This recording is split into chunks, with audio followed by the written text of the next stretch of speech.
This happened a few months ago. I was 32 and had just returned to my family's rural farm after my father died. I was a school teacher, not a farmer, but I wanted to revive the place and maybe connect with my roots. The farm was run down, the barn barely standing, and every creak from the old farmhouse felt like a whisper from the past. To be honest, I think I was hoping to fix things, both the farm and some family issues. I've never stopped thinking about it. At first, everything seemed normal. I worked out in the fields during the day, planting seeds and clearing away old machinery. Each evening, I shut the barn doors and headed back to the house. One night, I was closing up when I noticed some tools had shifted. I figured it was just the wind or me being forgetful. But then, I heard a soft noise behind me. It sent a shiver down my spine. I turned around, and nothing was there. Maybe my mind was playing tricks on me. Over the next few days, I saw more strange things. I found odd symbols drawn in the dirt near the barn. They looked like circles and lines. I thought maybe kids from town were messing around. But then, I noticed my dog, Rusty, refused to go near that spot. I laughed it off, but my heart beat a little faster every time I passed that area. I wasn't sure what was happening. Then came the dreams. They were filled with shadows and shapes I couldn't quite see. I woke up sweating, heart racing. I felt a cold presence around me sometimes. It was as if I had company when I was alone. I could almost hear whispers, but I couldn't make out the words. Maybe I was just tired. Then there was the journal. It belonged to my father, filled with family history, stories I thought I knew. But pages were missing, just gone. I told myself I must have overlooked them, but deep down, I felt like something was wrong. Family secrets or something else? I wasn't sure. One evening, I caught a glimpse of something out of the corner of my eye while I was filling the trough. It looked like a person standing still near the barn. I blinked and turned my head quickly. Nobody was there. A chill swept over me, and I felt lightheaded, like I was losing my grip on reality. As I tried to calm myself, Rusty began to whine, backing away and barking at nothing. My heart raced as I heard that soft noise again. I turned slowly, but no one was there. I could feel the air change around me, thick with tension. And then I heard it. A faint whisper, like a voice calling my name. I started to shiver. What was happening on this farm? I needed answers, or maybe I shouldn't dig any deeper. Then I remembered my father's journal. I figured I had to find out where those missing pages were. Was it just my mind?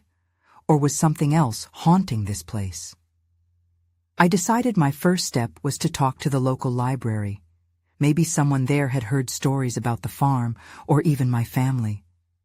I drove into town the next morning, the sun barely peeking over the horizon, casting long shadows on the dirt roads. Rusty sat next to me, his head low, still tense from the night before.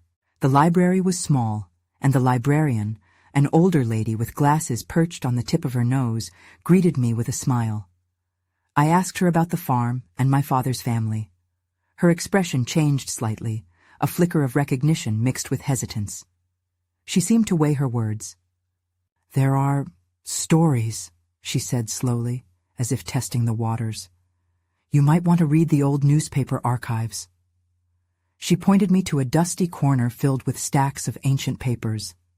I delved in, my heart racing with each turned page, hoping for answers. While I searched through the archives, I came across a few articles mentioning strange happenings around the farm. Patrons claimed to see lights at night, and there were whispers about rituals in the woods nearby. I felt my stomach twist. That explained the symbols I saw. My heart thudded against my chest, and the room suddenly felt small. I decided to push further. I found a footnote about my great-grandfather. He was rumored to have been involved in things that weren't exactly respectable. The librarian's warning echoed in my mind. There are stories. What had my family been tangled in? As I left, I felt uneasy, like someone was watching me. Rusty growled softly as we drove back, his ears perked up. When we arrived, I hesitated at the barn. Something felt off.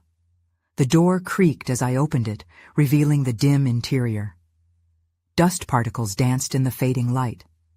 Then I saw it, pieces of broken branches littering the ground inside, arranged in that same strange pattern I'd noticed outside. My breath quickened.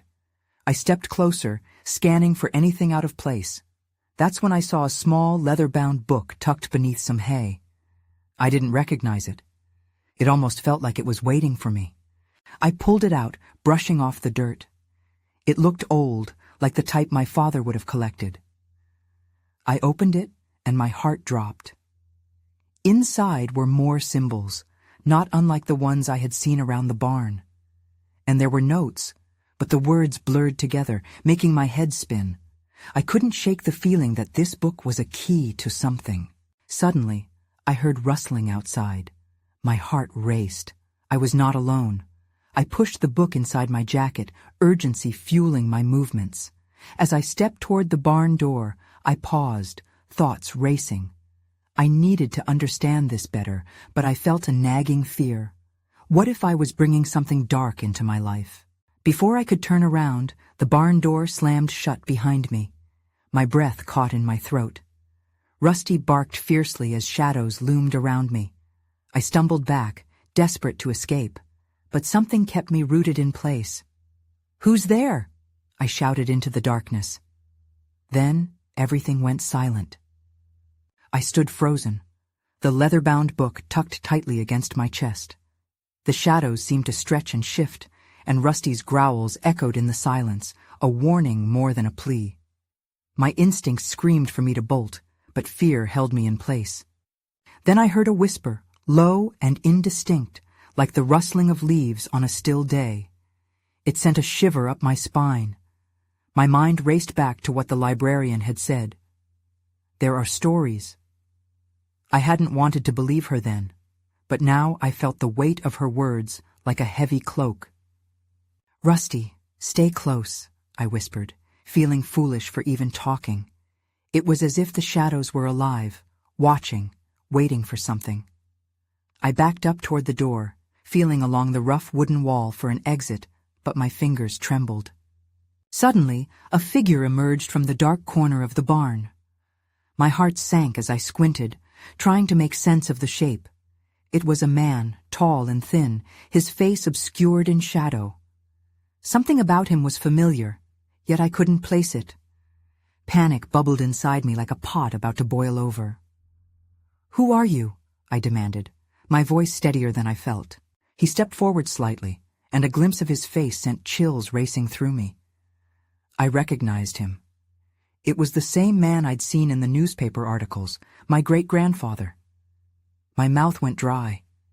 How was this possible? "I've been waiting for you," he said, his voice calm like the surface of a pond.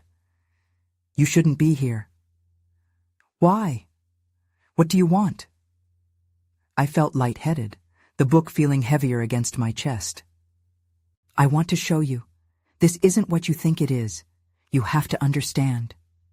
He gestured to the patterns on the ground, now illuminated by a shaft of fading sunlight filtering through the barn's cracks. "It's not just a curse, it's a legacy." My mind spun. Legacy? My heart raced at the implications. This was my family's history, tangled with something dark. "What do you mean?" I demanded, taking a cautious step back as Rusty growled low. "You need to learn the truth." He nodded toward the book in my jacket.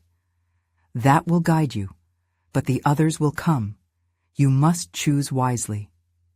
Hearing him speak made a wave of anger rise within me. "The others? What others? What do you mean by that?" Suddenly, the door burst open, and a gust of wind howled through the barn, scattering loose hay and dust into the air. I turned instinctively, and when I glanced back, the figure was gone. The shadows receded, as if he had never been there. My chest tightened, and I felt sick. Was this a warning or an invitation? The book pulsed against me, filled with secrets I didn't yet comprehend. "Rusty, let's get out of here," I whispered. But as we headed for the door, I couldn't shake the feeling that answering the call of my past was inevitable. And as we stepped outside, the sun dipped below the horizon, casting eerie silhouettes that danced in the fading light. I felt a sense of urgency pull at me. Answers waited, but so did danger. I could almost hear the whispers return, this time clearer, and they echoed in my mind. Choose wisely. What had I stumbled into? I took a deep breath, forcing myself to focus as we stepped away from the barn. Rusty stuck by my side, his ears perked up, scanning the darkened landscape.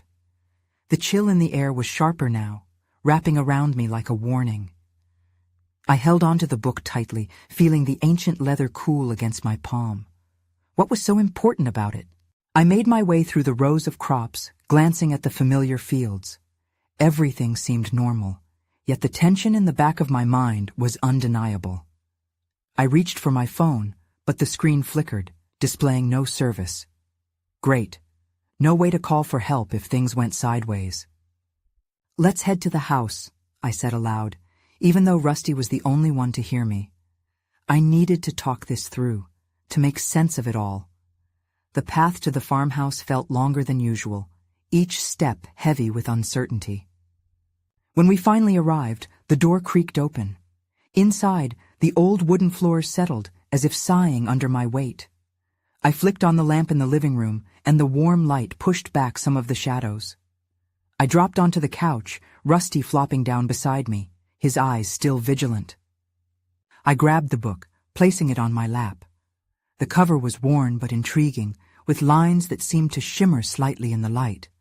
What secrets were about to reveal themselves? I took a deep breath and opened it.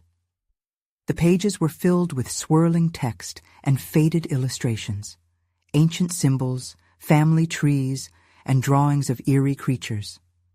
I flipped further until I stumbled upon a page titled The 5 Rules. My heart raced as I scanned the text. 1. Trust your instincts. When something feels off, it usually is. 2. Never ignore the whispers. Voices may guide you, but they can also mislead. 3. Protect what's yours. The darkness is always looking for a way in. 4. Seek the hidden truth. Not everything is as it seems. 5. Choose your allies wisely. Friends can become enemies, and enemies can wear familiar faces. I frowned, feeling exposed under the weight of each point. It felt personal, as if written just for me. A chill ran down my spine at the thought. Were these rules my family's legacy? The thought made my stomach turn. As I read, Rusty suddenly snapped to attention, ears alert. I looked up just as something heavy thudded against the back door. I jumped, adrenaline surging. "What was that?" I asked, my voice barely above a whisper. Rusty growled, low and deep. I glanced around for anything I could use as a weapon. The old broom stood in the corner, but I didn't want to face whatever was lurking out there. I felt the walls closing in, the shadows creeping back towards me. The thud came again, more insistent this time. I swallowed hard. I had to know what was out there, but the rules from the book echoed in my mind. Choose wisely. With every ounce of courage, I moved toward the door, my heart pounding. Rusty followed closely, his body tense. I turned the handle slowly, uncertainty making my hands tremble. Then everything went dark. The lights flickered and went out, leaving me in shadow. My breath caught in my throat as I stood at the door, my hand poised to pull it open. I needed to know what was waiting for me. I pulled the door open, my heart racing. The cool night air rushed in, carrying the scent of damp earth and something else, something sweet and decayed. Rusty pressed against my leg, a low growl still rumbling in his throat. I peered into the darkness, trying to make sense of what lay beyond, but it was just a curtain of blackness.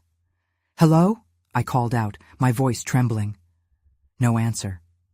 I stepped outside, pinpricks of uncertainty pricking at my skin. The stars were obscured by heavy clouds. Every creak of the house behind me felt like a warning. Rusty stayed close, alert and ready. The thud repeated, this time from the side of the house. I turned sharply, scanning the shadows.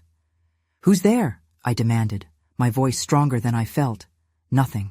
Just the rustling of leaves in the wind.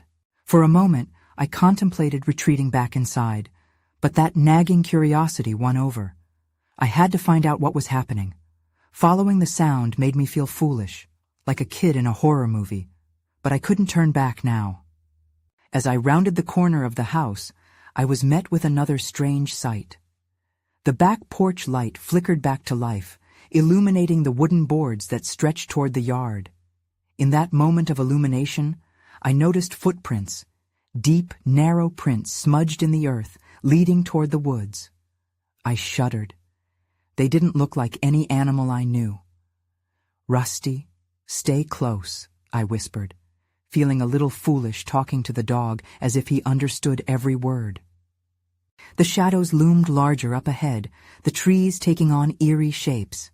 Each step toward the woods felt like stepping deeper into an abyss. The air was heavier here, thick with unseen tension. I remembered one of the rules. Protect what's yours. It felt dangerously applicable at that moment. Rusty stopped short, ears perked, staring into the trees. I paused too, holding my breath, listening for whatever had made that noise. Then, through the brush, I saw it. A flicker of movement just beyond my view. "Show yourself," I shouted. My voice echoed, and for a brief moment, silence enveloped us. Then I heard it again, a soft, whispering sound. I couldn't make out any words, but it sent a shiver down my spine. Suddenly there was a loud snap, a branch breaking somewhere close. My heart raced faster now.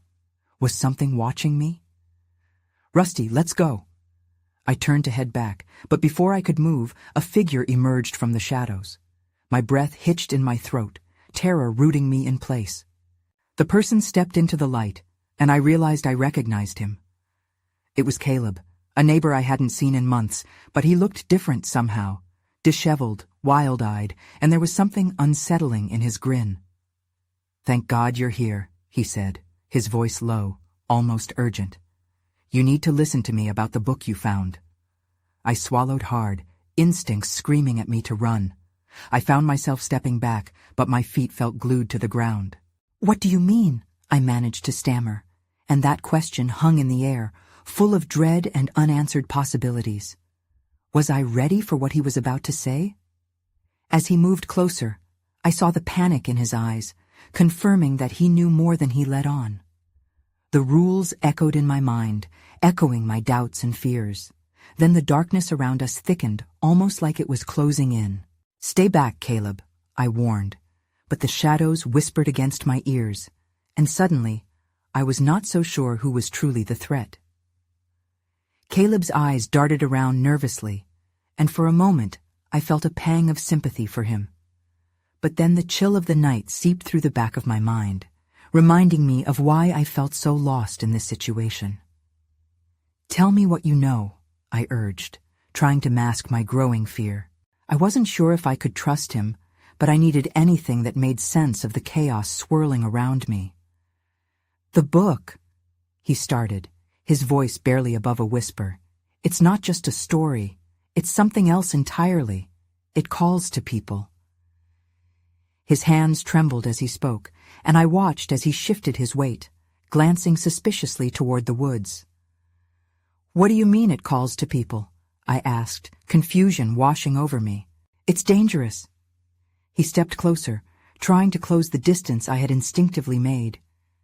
"You don't understand. If you don't get rid of it, it will take something from you. Something you love." My stomach twisted. I thought of Rusty at my side, and my pulse quickened. "What do you mean take? Like it's a curse or something?" Caleb nodded. "Exactly. The stories aren't just stories. They hold power. You need to leave this place, right now." His tone turned desperate, and I could see beads of sweat on his forehead, glistening in the light as the wind picked up, whispering in the trees. I glanced behind me, the darkness pressing ever closer. My instinct screamed at me to listen, but I felt anchored, rooted to the spot. "What's in the woods?" I asked, my voice shaking. Perhaps I could get a clearer picture of this madness. "That's where—" He hesitated, looking like he might turn and run. "I don't know what's out there, but I see things, figures moving between the trees. I thought I was just imagining it, but—" His voice dropped, uncertainty heavy in the air. "You don't want to find out." Suddenly, Rusty began to bark, his fur bristling. I felt my heart drop as I turned to see what had caught the dog's attention. A shadow flickered between the trees, a shape lurking just outside the shifting light. My eyes widened, and I turned back to Caleb, panic racing through me. "Caleb, we need to go!" But before I could make a move, the flickering light went out. Darkness engulfed us, and I could barely make out Caleb's form beside me.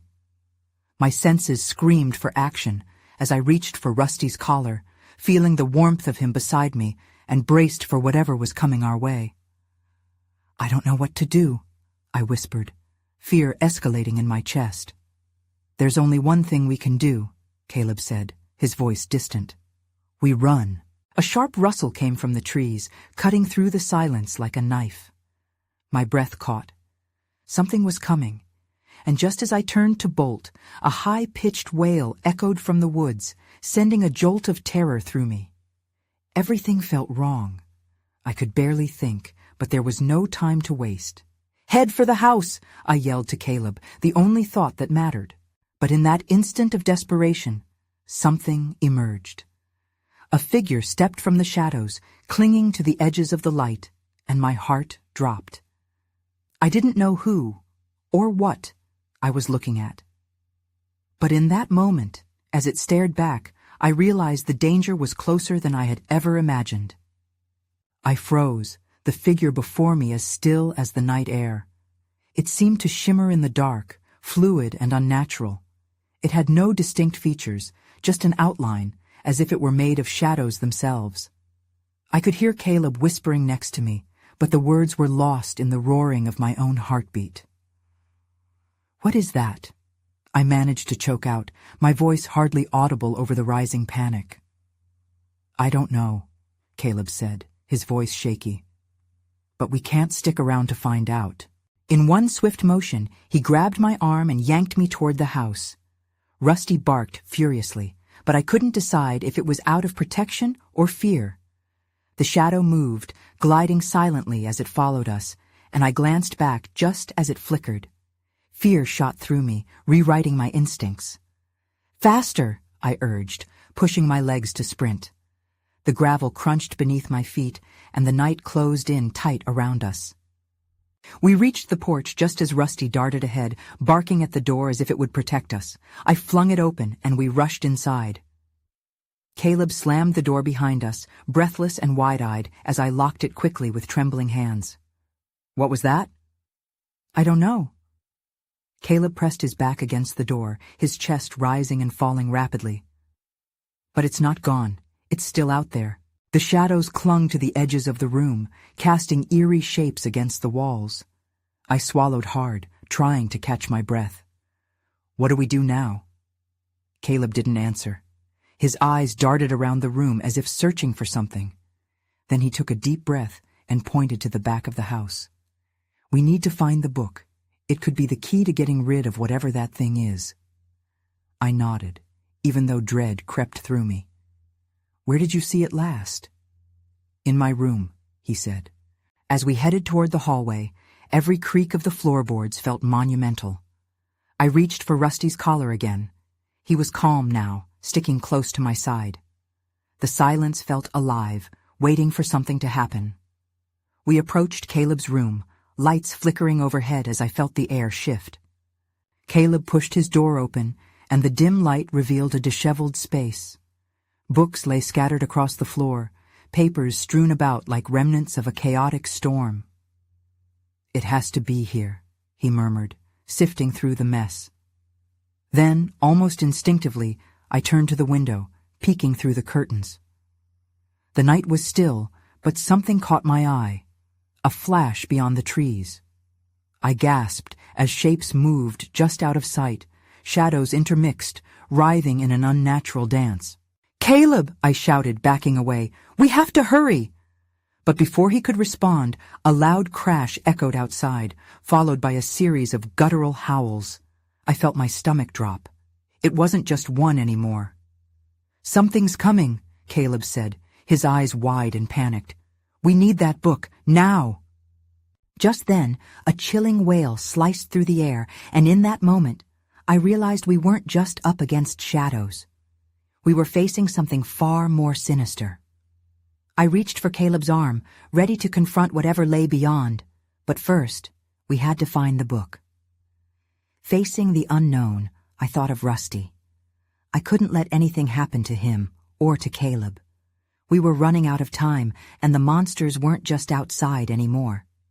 I gripped Caleb's arm tighter as he rifled through the scattered papers.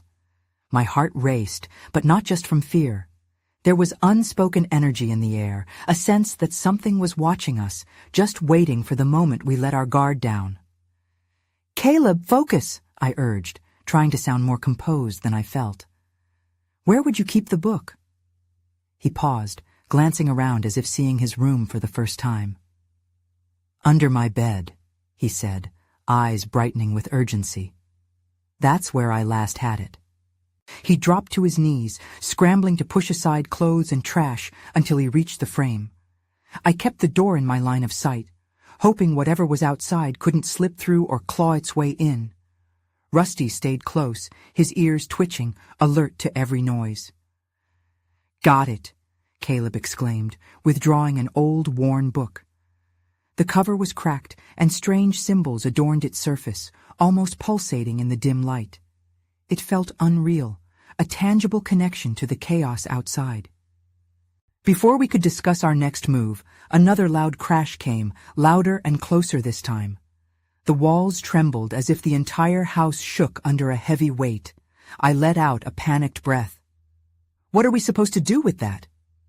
Caleb opened the book and thumbed through the pages. Ancient text scrawled in a language I couldn't recognize, and spirals of illustrations that made my stomach twist.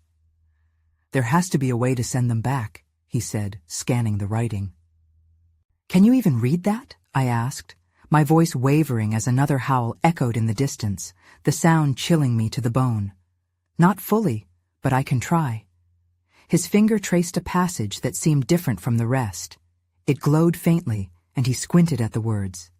"If we can identify what they are, we might be able to reverse this." A heavy thud sounded outside the door, and Caleb froze as he leaned closer to the book. My heart raced as I raised my eyes back to the door, bracing for impact. Then, all at once, another roar echoed, nearby this time, and I jumped at the sound. Caleb clutched the book like a lifeline. "They're getting closer. We need to act fast." I looked at him desperate. "What do we do?" "Help me find what they are," he shouted, urgency lacing his voice. "If we can figure out their name, we might have a chance." I scanned the pages, fighting panic as I flipped through the worn sheets. Something flickered at the corner of my eye. Crouching low, I spotted unexpected movement outside through the gap of the door. Shadows twisted, shapes coalescing. They were here, and I felt the air grow thick with dread. "Caleb!" I yelled, and in that instant, the door shuddered violently as if something was testing our defenses. "They're right outside." I hesitated. Just a peek wouldn't hurt, would it? Just to confirm that our fears were real. As I leaned closer, my breath caught. The shadow had made its way to the porch, and now there were more of them, an ominous gathering. "Do you see them?" Caleb's voice broke through my fog of fear. Yeah, I managed. "We have to." Suddenly the door creaked ominously, wavering on its hinges. The book slipped from Caleb's grasp, tumbling to the floor as he stood frozen. If they got in, if they breached this moment of safety. That's when the shriek pierced through the night, loud and horrifying, drowning out everything else. It was a sound that promised our worst nightmares were about to become real. I don't know how long we stood there, terror closing in around us like a thick fog. The book lay at our feet, pages fluttering as if whispering to us. Caleb was still staring at the door, his breath shallow, and I could feel my own heart pounding in my ears. "Caleb," I said, snapping him out of it. "We can't just stand here." He looked at me, his expression shifting from fear to determination. "Right. We need to figure out what that passage means." He bent down and grabbed the book, flipping through the pages quickly. I glanced at the door as it creaked alarmingly under another heavy impact. The shadows pressed closer, and I could hear the scratching of claws against the wood. "Hurry," I hissed. "Wait," Caleb said, his finger hovering over a page filled with swirling symbols. "This one. Look." I leaned in, trying to make sense of the complexities. "It's a ritual or a spell?" "Maybe.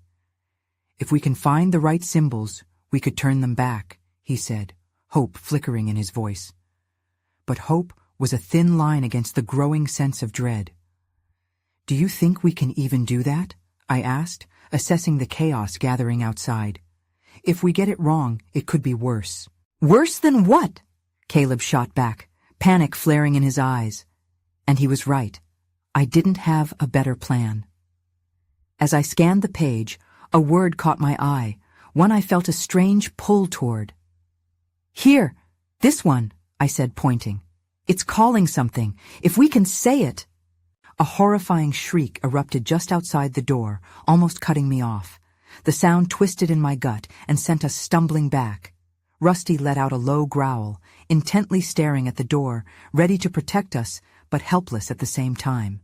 "Just read it," I urged, adrenaline pumping through my veins. "We don't have time." Caleb steadied himself. His hands trembled as he read the words aloud. The moment he spoke the strange language, shadows shifted, a tangible energy responding to his voice. The air around us crackled, a dangerous tension building. "Do you feel that?" I whispered, feeling the temperature drop as the shadows seemed to pull back for a heartbeat. "Yeah," Caleb said, voice tight. I don't know if that was right or wrong. But before I could respond, the door shuddered once more and splintered at the edges, a crack forming in the wood. The shadows surged, pushing through that gap like a river breaking a dam. "Caleb, we need to move," I shouted, stepping backward. But then I heard it. A deep, guttural voice echoed, deeper than I had ever imagined, merging with the shadows. "Your time is up," it said, a promise, a threat. "What does that mean?" I yelled at Caleb, my fear boiling over. "I don't know," he shouted back, panic just as evident. That's when I saw it, a figure looming in the doorway, half shrouded in darkness. Its eyes glowed with an ominous light, and it took a step forward, the shadows swirling around it like an ancient cloak. "We have to finish the spell!" Caleb screamed, pulling me towards the book. But my feet felt rooted to the floor as the creature loomed closer, its presence overwhelming, suffocating. I could sense it would stop at nothing to claim us. "We're running out of time," Caleb urged, his voice cutting through the chaos. With one last glance at the figure in the doorway, my resolve hardened. "Then let's figure this out, together." Caleb nodded, and we turned our focus back to the pages, desperation settling over us like a heavy blanket. The name we had to utter, the command that might save us. It was now or never. Caleb's finger flew over the pages, searching for the words that could save us from the entity lurking at the door. I watched, heart racing, as the shadows continued to coil around the figure, a living mass of darkness that pulsed with energy. "There has to be a way to close this," I whispered, as I cast another fearful glance at the door. "I think I found it!" Caleb exclaimed, his voice breaking with urgency. "It says we need to recite the name of the creature, but we have to say it in unison." His eyes darted back to mine, desperation etched on his face. "We have to work together." The door groaned ominously as the shadows pushed against it, splintering wood creaking under immense pressure. I could just make out the glowing eyes, unblinking, watching us as if savoring our fear. The air, thick with dread, felt almost alive, holding its breath. "Okay," I said, stepping closer to him, a sense of determination growing as I read the words over his shoulder. "Let's do it." Together we breathed in the tension that hung between us, feelings real enough to taste. Caleb lifted his chin, focusing on the passage as he took a deep breath. "On 3, right?" My pulse quickened. 1, 2, 3. We both chanted the name together, the words spilling from our mouths in a strange harmony. As we spoke, I felt the air around us vibrate, almost as if the spell were waiting for the right moment to stand, to fight back against the encroaching darkness. The entity recoiled, shadows wavering like heat waves in the air. We pushed through, repeating the name louder and louder. "It's working!" Caleb shouted, and for just a fleeting moment I almost believed it. Then the room exploded with chaos, the walls shook, and the shadows screamed. The figure twisted, its dark form contorting, trying to break free from our incantation. "Keep going!" I yelled, my throat raw from the effort. Suddenly, I caught sight of Rusty, barking fiercely, his loyalty shining through in the dim light. He seemed to sense the energy shifting, ready to leap into action. But that primal instinct to flee pulled at me too. "Please," I whispered. "We can do this. Just a little longer." The figure screeched, the sound reverberating in my chest, piercing my mind. Fear clawed at me, and yet the ancient book in Caleb's grip glowed brighter, pulsating with an energy that felt almost comforting amid the terror. "Almost. There." Caleb strained, sweat glistening on his brow. "I can feel it." And then, within that cacophony of noise and fear, the shadows began to unravel, collapsing in on themselves, the dark entity losing its hold on our reality. The door swung wide, the silhouettes swirling violently before us one last time. "Let go!" I shouted, urging the shadows back. "You don't belong here! You're not welcome!" As we recited the name one final time, the entity let out a heartbreaking wail that was swallowed by the night as it disintegrated into a mist that evaporated into thin air. The pressure released, a wave of stillness rushing over us. Caleb and I fell silent, gasping for breath. The tension in the air lifted, and an eerie calm settled in its place. For a moment, disbelief washed over the room. Had we done it? Had we truly banished whatever darkness threatened us? But that small victory was quickly overshadowed by lingering uncertainty. The shadows that had filled the space were still present, lurking at the fringes, replaced by an unsettling silence that felt almost hostile. I could still feel the adrenaline thrumming in my veins, but I also recognized the dread that gnawed at my insides. Caleb slowly set the book down on the table, staring at it as if it had betrayed us. "Do you think it's really over?" he asked, his face pale. "I don't know," I admitted, glancing toward the door, half expecting the figure to return. "What if there's more? What if they come back?" Rusty stilled, his fur bristling again. I knelt beside him, scratching his head, seeking comfort in his presence. "We need to figure this out. There has to be more in the book," I suggested, wanting to dive deeper despite the fear pulling at me. What was left unsaid? What did my family lose, and what would we have to face to uncover that truth? Caleb nodded, eyes scanning the pages. "There might be a way to seal it permanently," he replied. I exhaled slowly. "Then let's do it, whatever it takes." But as we began to thumb through the pages, something in me felt uneasy, a nagging doubt pressing against my thoughts. I couldn't shake the feeling that this wasn't truly the end but a mere pause. In the dim light, I could see Rusty watching, his eyes wide and alert. What had we unleashed? What shadows still lingered? I took a deep breath, the fear mixing with curiosity about my family's history. I had come to this farm seeking connection, yet what had I unearthed alongside those old memories? And as we took up the search for answers, I felt it, even in the quiet, the echo of whispers lingering just out of reach.